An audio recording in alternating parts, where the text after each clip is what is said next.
I'd like to talk about what happened to the super compressor case. Now, before I get to the modern equivalent, I'd like to talk about this one. This is a Longines super compressor case from about 1969.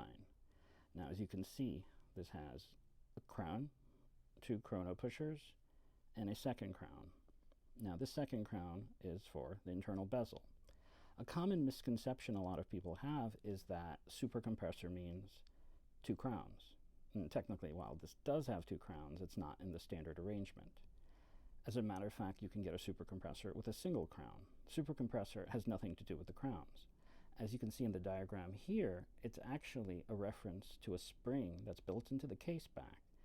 And the idea is if a watch is submerged into water, the deeper it goes, the more pressure is exerted on the case back, which for super compressors is usually polygonal.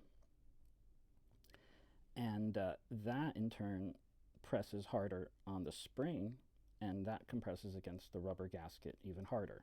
That was the idea behind it. And the second idea that, or the second concept that it's believed that Erwin Picares introduced aside from the super compressor technology is the internal bezel. I don't think an internal bezel existed before the super compressor cases. Now, on the old ones, this is bidirectional, and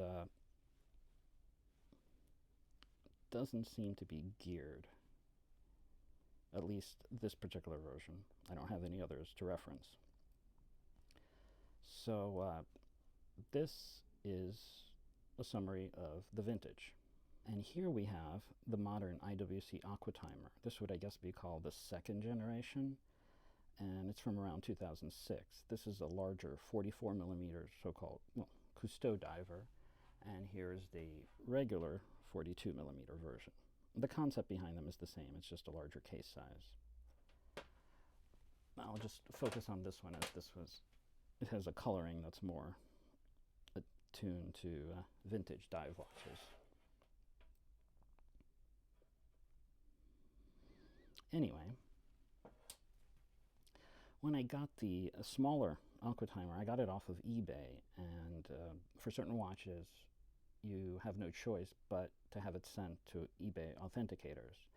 Now, I have heard some bad stories coming from there because they tend to open up the case back to inspect the movement, and there have been a bunch of stories of them not closing the case back fully or even ruining the gasket. So the first thing I did when I got mine, received it, was open up the case back, and I was shocked to see this. That's right. There's a similar spring attached to the case back. Even though there is no super compressor designator, patent number, or anything like that, that spring is very, very similar to the original super compressor case back spring as seen here. So despite IWC never mentioning it in their ads and there being no marking, it to me seems very, very likely that it's using the same technology as the old super compressors. Now, to the best of my knowledge, Picares, I think, went bankrupt somewhere in the 70s, and I've never fully been able to track down who ended up getting access to their intellectual property, but I guess there's the possibility that it was, in fact, IWC. Now, the other thing that makes this extra special, especially since I'm using the chrono as a reference, the original super compressor chrono, is the bezel. Now, in this case, the reset button is also the crown for the internal bezel, and as you can hear,